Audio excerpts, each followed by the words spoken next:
Bien, continuar con máquinas AC y la primera máquina que vamos a analizar ya de forma concreta es la máquina síncrona. Esta máquina síncrona la vamos a analizar pues porque es la más ampliamente utilizada para la generación de energía eléctrica y por lo tanto pues merece algo de atención. Como ven, pues yo he decidido cambiar digamos, la manera en la que doy la clase, no solo porque es asincrónica, sino porque mejor decidí cogerle los apuntes de preparación de clase y de pronto no gastar tanto tiempo escribiendo algunas cosas adicionales y eso, porque pues ya el tiempo que resta es corto y por eso toca hacerlo así más rápido. Bien, entonces sobre la máquina síncrona, ya acabamos de decir, es la más ampliamente utilizada para la generación de energía eléctrica en centrales térmicas, en centrales hidroeléctricas, en general en todas las centrales que tengan asociado un movimiento rotacional a partir de algún energético primario. La generación de esa energía se da a través de la máquina síncrona. Esta máquina síncrona tiene dos partes fundamentales o dos devanados. Un devanado que se va a llamar el devanado de inducido o de armadura, que está en el estator, en la parte estática, y otro devanado que se va a llamar el devanado de campo, ese que está ubicado para la máquina síncrona en el rotor. Listo. Ese devanado de campo es muy importante pues porque es el devanado que genera el campo magnético principal. Recuerden que cuando hablamos de los principios de las máquinas AC, hablamos en algún momento de la existencia de un campo magnético, pero no dijimos en concreto de dónde salía ese campo magnético. Pusimos un par de imancitos y ya. En este caso, miren que ese campo magnético va a estar ubicado en el rotor y va a estar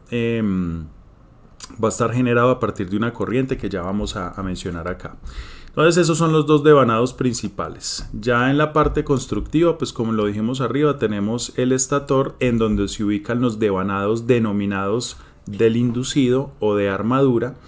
Estos devanados del estator son los devanados los devanados de los cuales van a salir el conjunto trifásico de voltajes y corrientes. Es decir, acá van a estar los voltajes, como su nombre lo dice, inducidos y que van a salir de la máquina generadora, pues a alimentar algún proceso eléctrico. De ahí es de donde extraemos la energía eléctrica.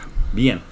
Y por acá viene otro concepto importante, pues sobre el cual de pronto no vamos a tener el tiempo suficiente para detenernos, y es que el campo magnético que genera esas o que induce ese conjunto trifásico de corrientes y voltajes en realidad no es un campo magnético estático, sino que es un campo magnético rotacional. Ya vamos a ver de dónde sale ese campo magnético rotacional. El material del estator es generalmente el material también con el cual se construye el núcleo de los transformadores. Es un estator construido de acero al silicio. El acero pues porque tiene buenas características de permeabilidad magnética. El silicio, son pequeñas adiciones porcentuales de silicio, es para disminuir unas pérdidas que se llaman para disminuir unas pérdidas que existen en general en las máquinas, en los transformadores también, que son pérdidas por histéresis, ¿cierto? Digamos por la energía adicional que toca inyectar cuando completamos un ciclo AC, pues para volver a reordenar los dominios del material ferromagnético. Entonces esas adiciones se realizan por ese motivo, el acero porque tiene buenas características magnéticas, y las laminaciones no es un material compacto, sino que es hecho a través de láminas, también como en el transformador, y las láminas lo que hacen es disminuir unas corrientes que se denominan corrientes parásitas o corrientes de Eddy. El campo magnético que existe ahí pues también a su vez puede generar unas pequeñas corrientes que son corrientes pues de fuga, y que implican pérdidas en todo el sistema. Entonces las laminaciones de alguna manera le cortan el camino a esas corrientes. Los conductores se disponen, como dice acá, de forma axial, es decir, Los conductores van a estar ubicados por acá de esta manera. Listo. Pues para esta configuración concreta. Y listo. Entonces esto es rápidamente la parte constructiva. Esto es lo que está en el estator. En el estator tenemos los devanados de armadura o de inducido. Y en el rotor, que es donde se va a generar el campo magnético principal de esta máquina, inyectamos un voltaje DC. Entonces en el rotor hay un voltaje DC. Y ese voltaje DC, a través pues, de este devanado presente en el rotor, ese devanado DC, o digamos con esa corriente DC, lo que va a hacer es generar un campo magnético. Recuerden que toda corriente genera a su vez un campo magnético. Entonces esa corriente que se inyecta por el rotor está dispuesta de tal manera que genera un campo magnético que va a ser el campo magnético principal. Listo. Como ese campo magnético o ese devanado DC está ubicado en el rotor y pues el rotor está rotando, por supuesto que ese campo magnético pues va a rotar también. Listo. Entonces en el rotor tenemos ese devanado que denominamos devanado de campo, porque es el que origina el campo magnético principal. También en el rotor tenemos un material similar que es generalmente acero al silicio, laminaciones, con todas las características que mencionamos también arriba para el estator. Listo. Un par de cosas interesantes para mencionar sobre el rotor. Acá me disculpan el dibujo, pero yo les voy a enviar después también unos videitos, obviamente con ya unas cositas 3D pues para que ustedes visualicen mejor. Pero entonces el rotor puede ser de dos tipos, lo que me interesa que sepamos acá. Puede ser un rotor de polos salientes, recuerden lo que hablamos de los polos, o puede ser de polos lisos. Entonces, ¿qué vamos a tener para un rotor de polos lisos? Pues un rotor de polos lisos es simplemente piensen simplemente pues en un elemento de acero al silicio, no pues laminado, no compacto, pero es un material cilíndrico. Y entonces ese cilindro, para el caso de polos lisos, va a tener unas ranuritas por acá, unas ranuras en donde se van a albergar los conductores del devanado de campo, que también van dispuestos de forma axial.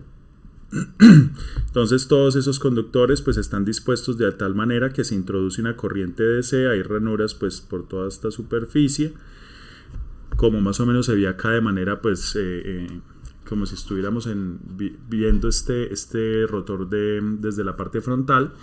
Y entonces se introducen unas corrientes DC que pues entran por un lado, por ejemplo acá en este caso, por acá en la izquierda salen del plano del tablero, de la pantalla. Por acá están entrando, entonces nuevamente por acá, si por acá entran y por acá salen esas corrientes, si aplicamos la regla de la mano derecha nuevamente, produciría un campo magnético en esta dirección. Y al estar rotando alrededor de este eje, pues ese campo magnético va a rotar también. ¿Listo? En este caso, por ejemplo, tendríamos lo equivalente a tener un polo norte por acá y un polo sur por acá, de tal manera que, polo sur por acá, polo norte por acá, de acá salen las líneas de campo magnético. Las líneas de campo magnético siempre salen del polo norte, que actúa como fuente, y llegan al polo sur, que actúa como sumidero de esas líneas, de tal manera que tener estos arrollamientos, que más o menos serían esto de acá, estos arrollamientos ubicados en la periferia del rotor, con esta dirección en el arrollamiento, entonces van a generar un campo magnético de esta forma, con esta polaridad equivalente de polo norte y sur. Acá habría dos polos. Este sería un rotor de polos lisos, pero con dos polos solamente. Listo. Entonces, claro, si lo que tenemos al final es un equivalente, como si acá tuviéramos un polo norte y acá tuviéramos un polo sur, este va a ser el campo magnético principal, de ahí que el devanado del rotor tome el nombre del devanado de campo. Y entonces si el eje de este rotor lo conectamos a una turbina, listo, por ejemplo una turbina Pelton que está en contacto con un caudal determinado de agua que viene pues de un aprovechamiento hídrico, etcétera. Entonces pues vamos a tener que este rotor se mueva a una velocidad de omega. Y por lo tanto pues este campo magnético que va montadito ahí sobre el rotor pues también va a rotar. De ahí sale ese campo magnético rotacional. ¿Listo? Y ese campo magnético rotacional va a interactuar con los devanados que se encuentran en el estator y es donde se va a producir. Recuerden que lo que se necesita es que exista movimiento relativo. Entonces, claro, los devanados que están en el estator pues están quietos, pero están interactuando con este campo magnético que está cortando en todo momento esos devanados, que está interactuando con esos devanados. Ahí se produce ese campo ese proceso de inducción de corrientes y de voltajes trifásicas. Nuevamente, estamos en polos lisos, dos tipos de rotores. Polos lisos, también podemos tener polos lisos, pero con, en este caso, otra disposición de los devanados. Por acá sale la corriente, por acá entra, acá sale y acá entra. Entonces esta disposición, si aplicamos la regla de la mano derecha, por ejemplo, entre estas corrientes que salen y estas corrientes que entran, vamos a tener un campo magnético en esta dirección. Lo mismo para el resto, de tal manera que para esta disposición de conductores en el devanado de campo tenemos 1, 2, 3, 4 polos, por ejemplo. Son nuevamente polos no salientes o polos lisos. Estas configuraciones de polos lisos generalmente son utilizadas para configuraciones que requieren poca cantidad de polos equivalentes, como dice acá. Y esas configuraciones que requieren pocos polos son configuraciones que están asociadas a altas velocidades. Ustedes recuerdan que ¿qué le pasó a esto?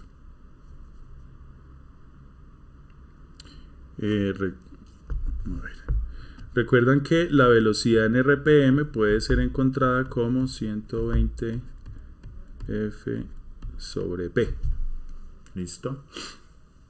Si recuerdan, entonces, por ejemplo, para una configuración de dos polos y una frecuencia de 60 Hz, vamos a tener entonces una velocidad mecánica asociada de 3600 RPM. Esas son velocidades altas realmente pues en aplicaciones de máquinas eléctricas. Entonces, claro, a menor número de polos para una frecuencia eléctrica fija, que en nuestro caso va a ser por ejemplo 60 Hz, pues voy a tener velocidades asociadas más altas. Las velocidades más altas están asociadas o están relacionadas con las aplicaciones en centrales térmicas. Esas centrales térmicas sí tienen velocidades de giro de las turbinas bastante altas, del orden de los miles de los RPM. Entonces, las máquinas de las centrales térmicas, las máquinas síncronas, son usualmente máquinas de polos lisos que tienen asociados un número bajo de polos, ya que se requiere pues hacerle frente o generar unas tensiones a 60 Hz y necesitamos entonces unas velocidades altas. Entonces están presentes en las aplicaciones de turbinas de vapor y turbinas a gas que mencionamos por allá en la primera clasecita sobre las formas de generación. Listo. Entonces esos son los polos lisos, generalmente para las térmicas. Y para polos salientes, la segunda configuración del rotor, pues estos polos salientes quieren decir simplemente que ya, de pronto este dibujo no hace mucho honor, pero si tenemos entonces la estructura general del rotor, que sigue siendo una estructura cilíndrica, ya los devanados de campo no van a estar sobre esas ranuras dispuestas de forma axial, sino que van a estar dispuestos sobre unas estructuras que son salientes.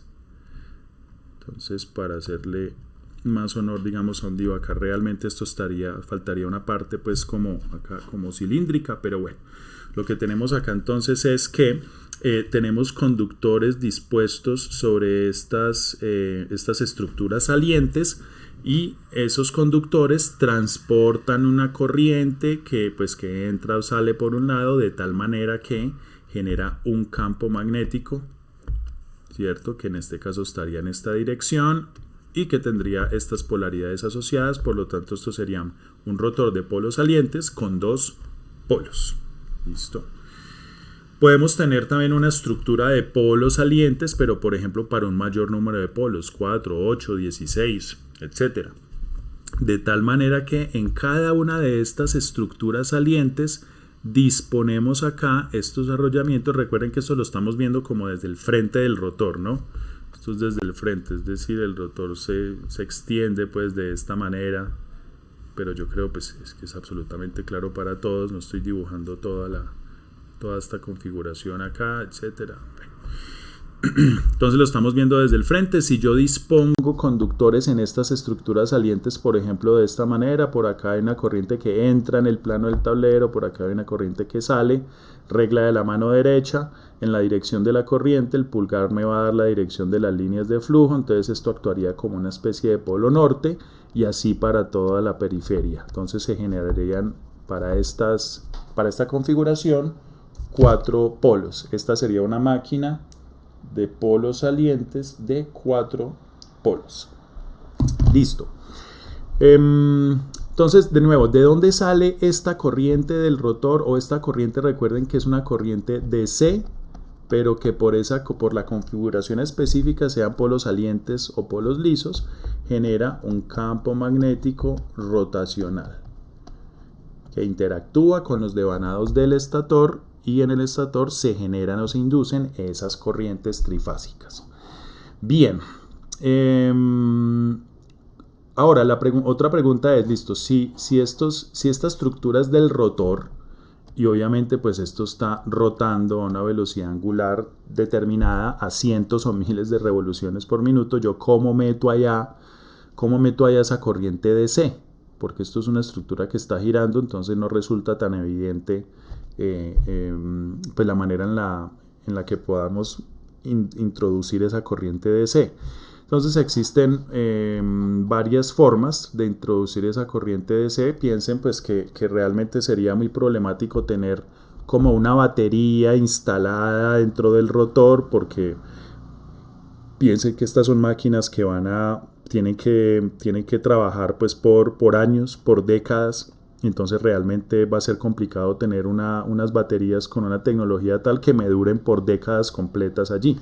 Y si ocurre algún daño, pues obviamente voy a tener que parar la máquina, desarmar toda la estructura. O sea, desde el punto de vista constructivo realmente sería muy complicado tener como una batería acá metida dentro del rotor. Sería bastante complicado. Entonces hay varias maneras en las cuales podemos introducir esas corrientes DC dentro del rotor, así esto sea una estructura que está girando pues a unas velocidades importantes.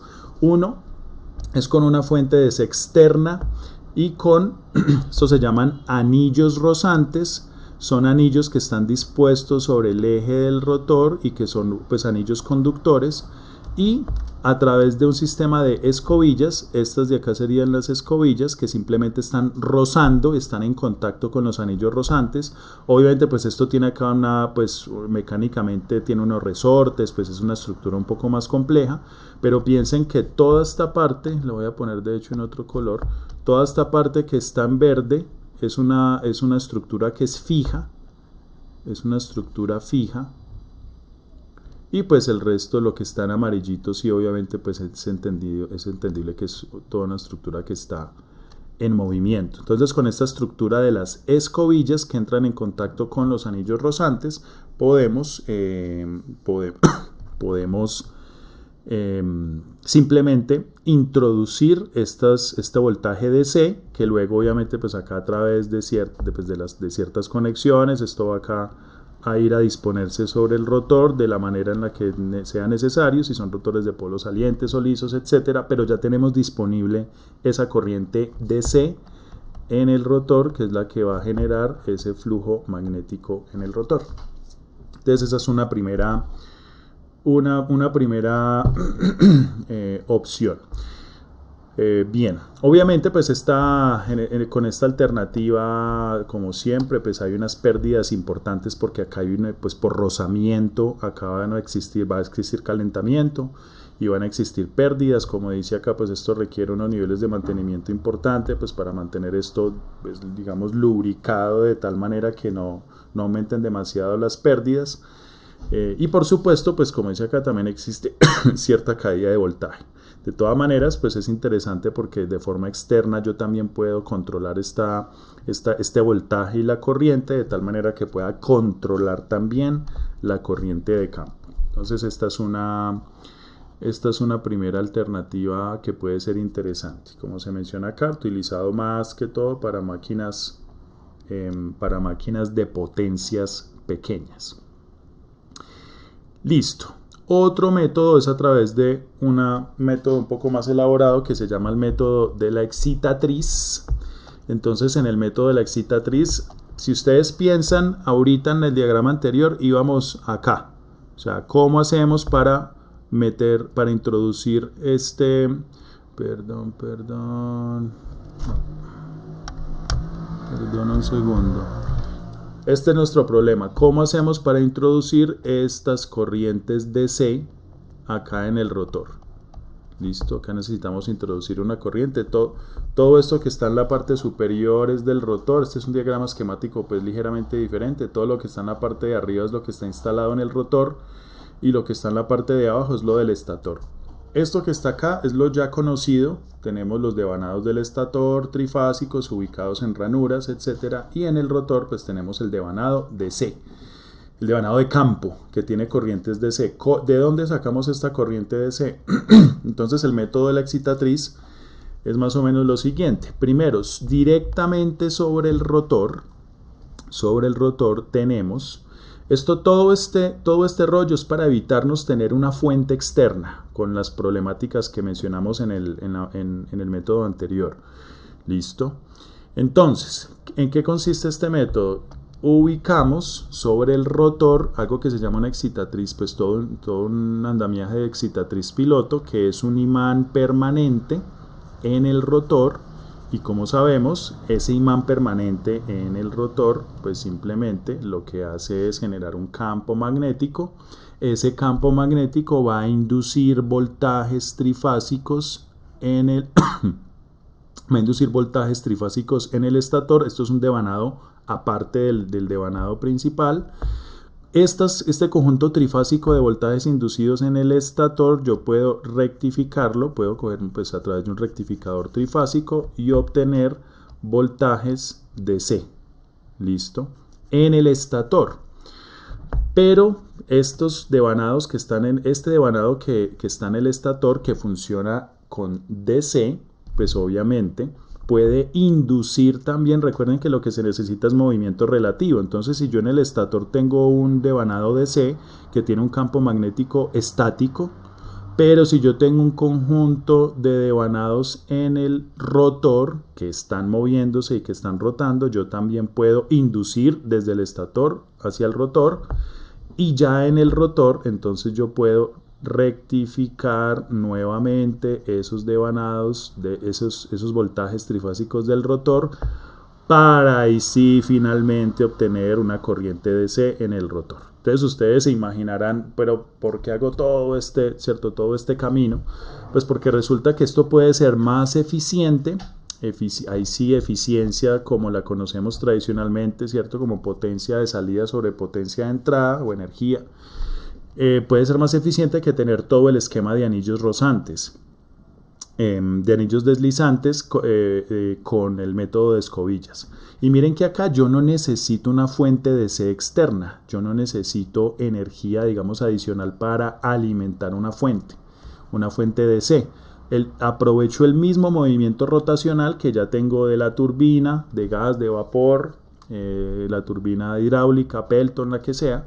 Aprovecho ese mismo movimiento para dar, sí, doy una vueltica adicional, pero puedo hacer todo este método más eficiente. Y además también ustedes saben que con los dispositivos de electrónica de potencia, pues yo también puedo controlar los niveles de voltajes acá inducidos, etcétera, pero puedo al final controlar esta corriente DC en el rotor, y controlar la corriente DC pues obviamente también me va a implicar controlar el nivel del campo magnético. Entonces todo este esquema puede llegar a ser también tal vez más costoso inicialmente, pero más eficiente en el largo plazo. Bien, entonces este es el método de la excitatriz. Listo. Continuemos. Ahora vamos un poco ya, estos son como aspectos constructivos, generalidades sobre las máquinas síncronas. Vamos ahora un poco sobre la parte circuital de las máquinas síncronas. Entonces, nuevamente, tenemos en el estator un conjunto trifásico de corrientes, voltajes, que es inducido. Recuerden que el del estator es el devanado, que se llama también de inducido o armadura. Y esas corrientes trifásicas son inducidas por un campo magnético rotacional que se encuentra en el rotor. Listo. Ahora, ese voltaje disponible en bornes del estator va a ser diferente del voltaje interno generado.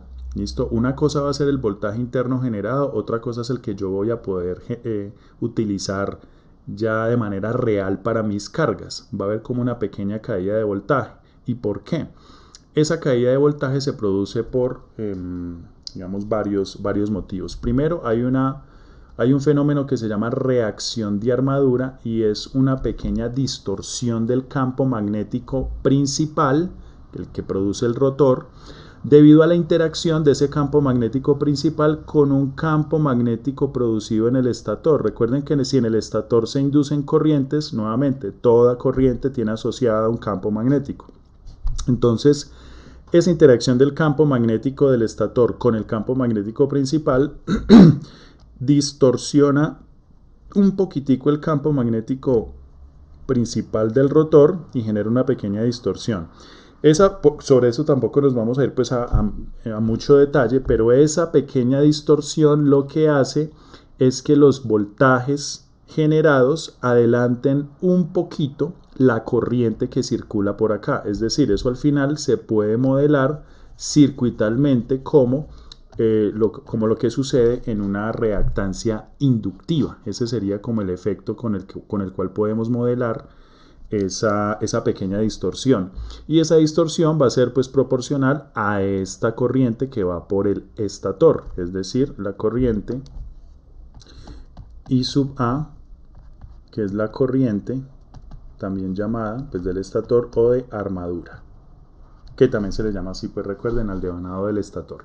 Entonces de esta manera nosotros vamos a modelar ese fenómeno de distorsión del campo magnético. Listo. Y bueno,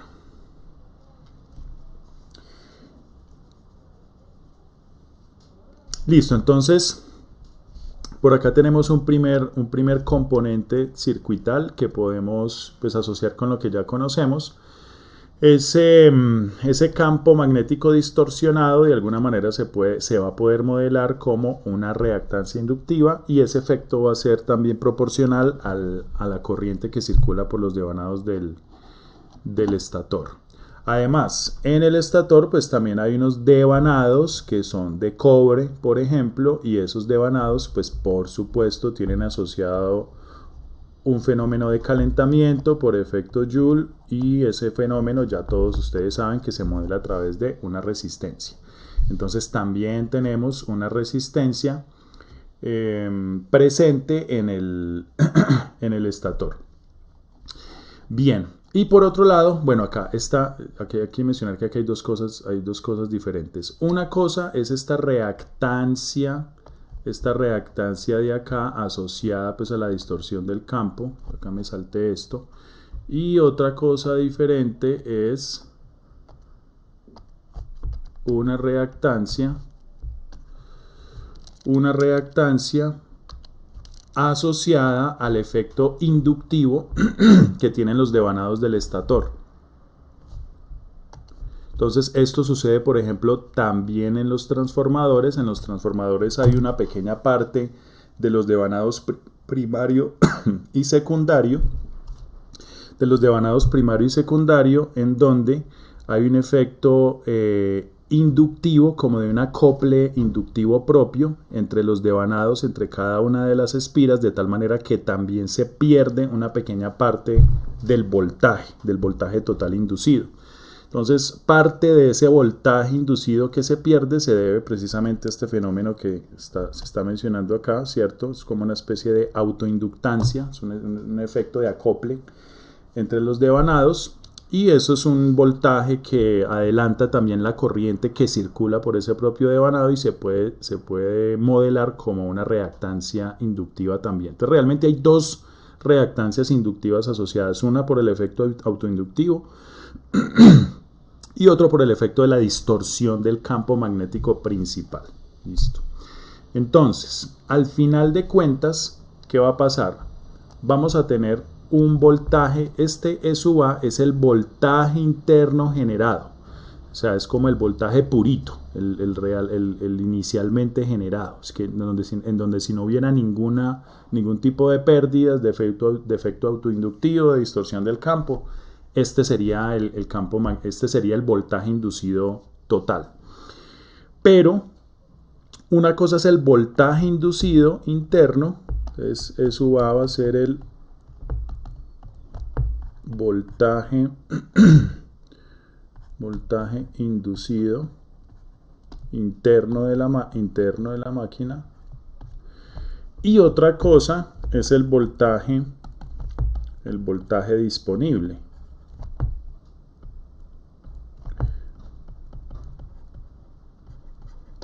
Entonces, otra cosa es el voltaje disponible. Este voltaje disponible lo vamos a llamar V sub phi. ¿En qué se va a diferenciar el voltaje interno generado total con el voltaje realmente disponible? Pues obviamente por los efectos que acabo de describir va a existir una caída de voltaje debido a la distorsión del campo magnético, otra debido al efecto autoinductivo de los devanados del estator y otro debido al calentamiento de los devanados del estator. Entonces todo eso hace que el voltaje disminuya un poquito con respecto al original y tengamos entonces este voltaje disponible. ¿Listo? Acá entonces lo que se suele hacer usualmente para las máquinas síncronas es empaquetar estas dos inductancias debido a la distorsión del campo, que llama también reacción de armadura, y debido a el efecto autoinductivo, se empaquetan en una sola y se empaquetan en algo que se llama la reactancia síncrona. Esta es lo más común, de hecho viene como parámetro pues constructivo también dado por los fabricantes. Entonces se define una sola reactancia y se empaquetan reactancia síncrona. Bien, entonces al final de cuentas quedamos con esta ecuación para el voltaje disponible en bornes del generador, el que voy a conectar a la carga, un voltaje que depende obviamente del interno generado y de la corriente que circula por la armadura y ya de los parámetros que son la reactancia síncrona y la resistencia de armadura. Entonces, el circuito equivalente del generador síncrono sería más o menos este.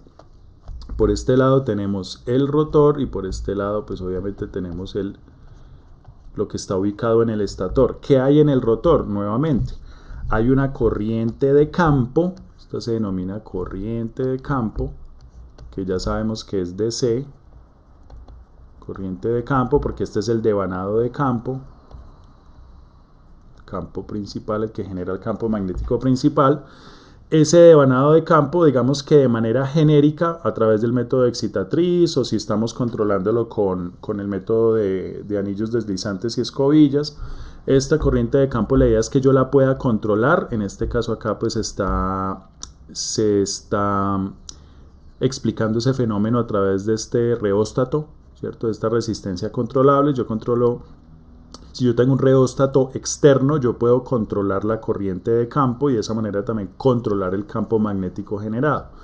Recuerden que al controlar el campo magnético generado también controlo el voltaje inducido. Si yo quiero realizar una acción de control de voltaje en el generador síncrono, una de las opciones es controlando la corriente de campo. Listo. Y este devanado DC, pues obviamente va a tener una resistencia asociada, va a tener un efecto inductivo asociado y esto es lo que tenemos en el rotor. Bien. ¿Qué tenemos en el lado del estator? Entonces tenemos un conjunto trifásico de devanados en donde tenemos un voltaje inducido en la fase 1, uno en la fase 2, uno en la fase 3 y en cada fase pues tenemos reactancia síncrona y resistencia de cada devanado. Se supone que esto pues que por la misma construcción los parámetros son muy cercanos, casi iguales para cada una de las fases. Y acá ya vamos a tener, por ejemplo, el voltaje V sub phi, el voltaje realmente disponible en la carga para cada una de las fases. ¿Listo?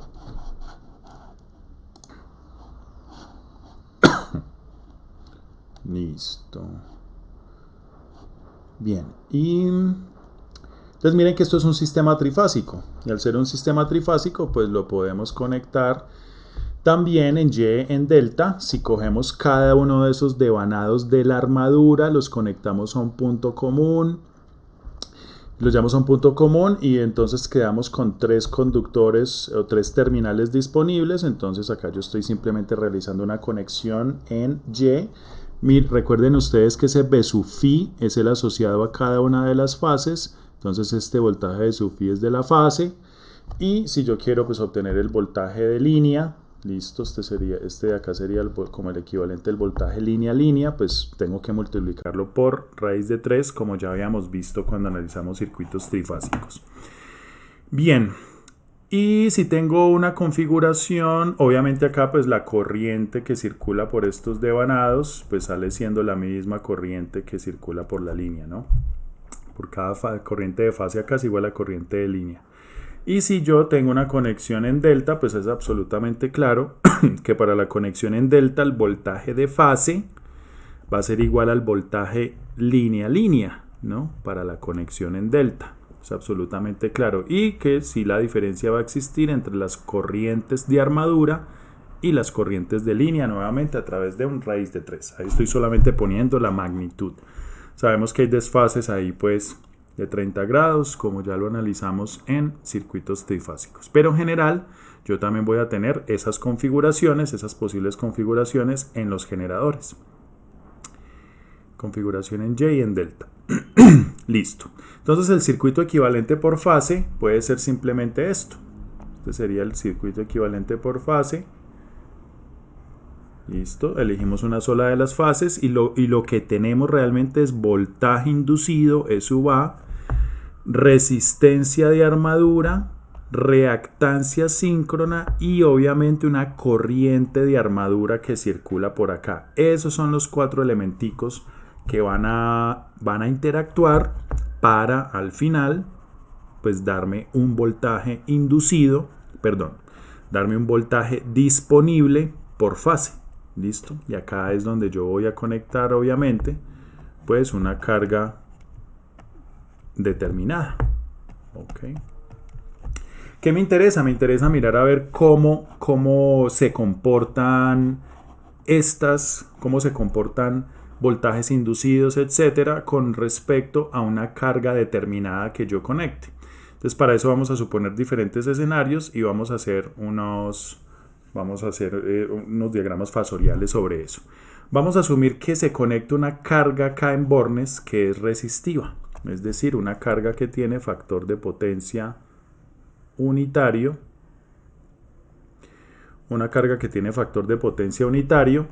Si yo conecto una carga con factor de potencia unitario, pues piensen ustedes, si quieren volvemos a poner la ecuación por acá. Acá tenemos entonces voltaje V sub phi tiene que ser igual a voltaje inducido menos reactancia síncrona por I sub A menos RA I sub A. ¿Listo? Si yo conecto una carga resistiva, quiere decir que el voltaje, este voltaje V sub phi, pues va a estar en fase con la corriente I sub A. ¿Listo? Porque es una carga resistiva, factor de potencia 1, ángulo entre los dos, 0. Entonces este voltaje V sub phi está en fase con I sub A. Por lo tanto, ¿cómo van a ser estas caídas, esta caída de voltaje en la resistencia? Pues también va a estar en fase, ¿listo? ¿Y cómo va a ser la caída en la reactancia síncrona? Pues va a estar a 90 grados por acá. Bien, pues va a estar a 90 grados atrasando, pero pues con el signo menos queda hacia arriba. ¿Listo? Hacia abajo, pues obviamente va a estar menos JXS y sub A.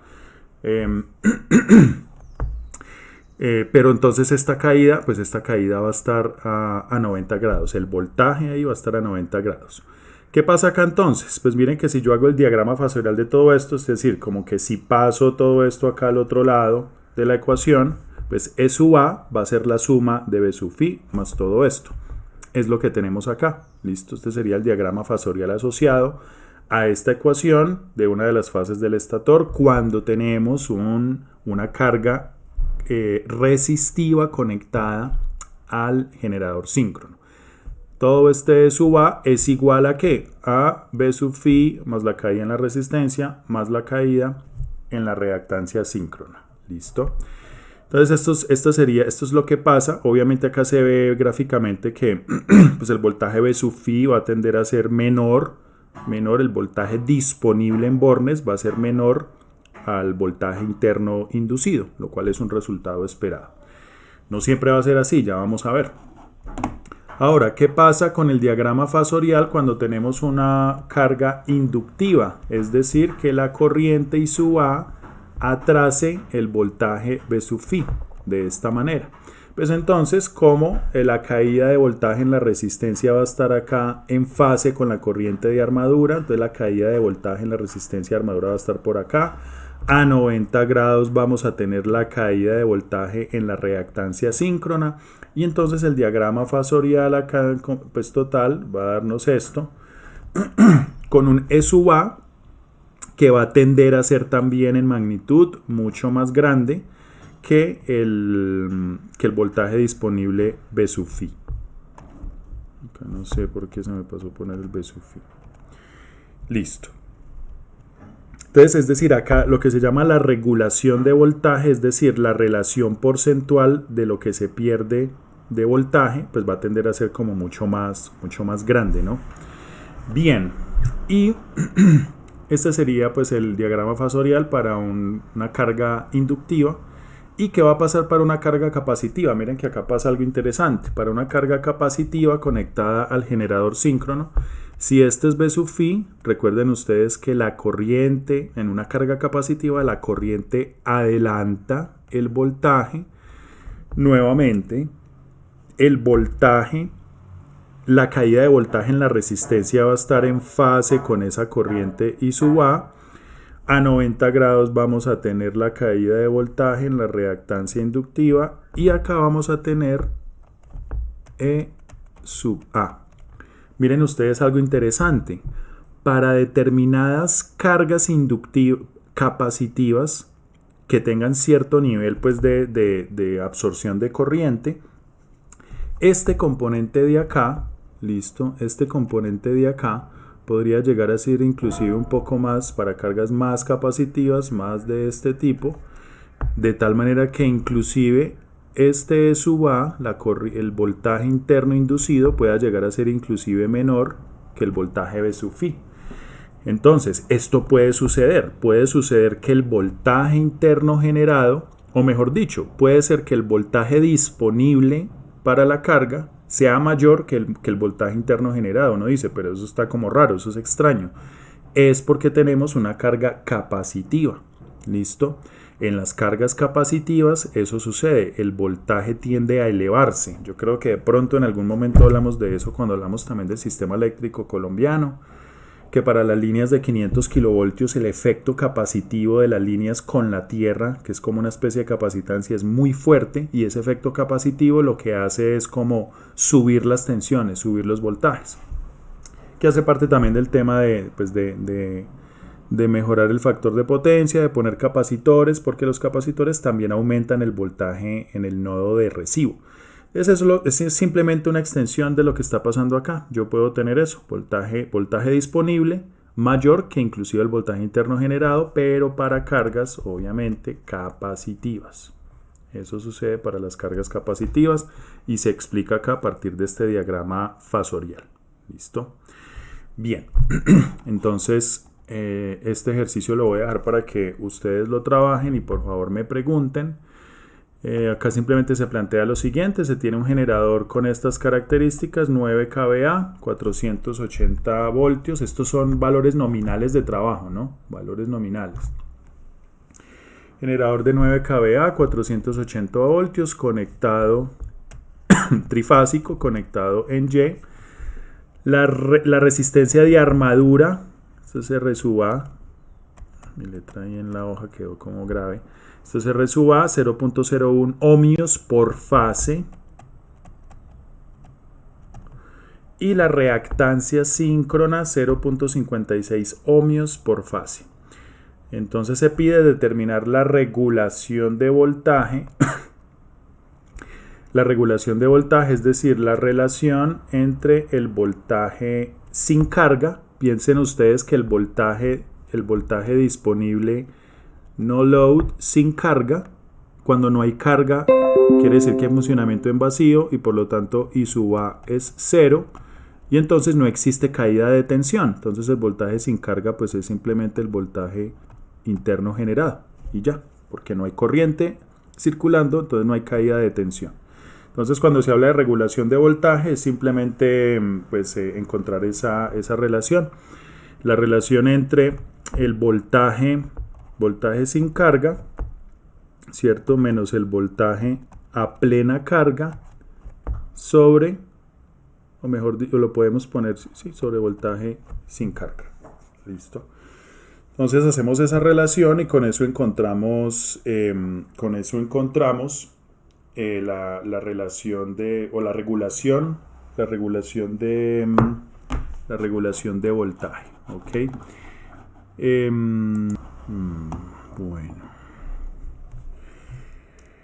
Listo, entonces con esto se puede encontrar la regulación de voltaje. Miren que la idea acá es encontrar, poner, digamos, diferentes casos de carga resistiva, inductiva y capacitiva. Entonces, lo voy a dejar para que ustedes lo trabajen. Esta sería la voltage regulation. Esto es plena carga acá. Entonces esto es a full load y no load o simplemente trabajo en vacío. Listo. Obviamente a plena carga quiere decir trabajando pues a los valores nominales, ¿cierto? A 9, suponiendo que hay una carga que absorbe 9 kVA y que trabaja pues a 480 voltios. Listo, esas serían las condiciones de plena carga. Ok, entonces pues les sugiero que lo trabajen y lo vamos discutiendo. Yo eventualmente también voy a hacer otro video también pues haciendo algunos ejercicios. Entonces con esto pues dejamos ahí para lo relacionado con el generador síncrono.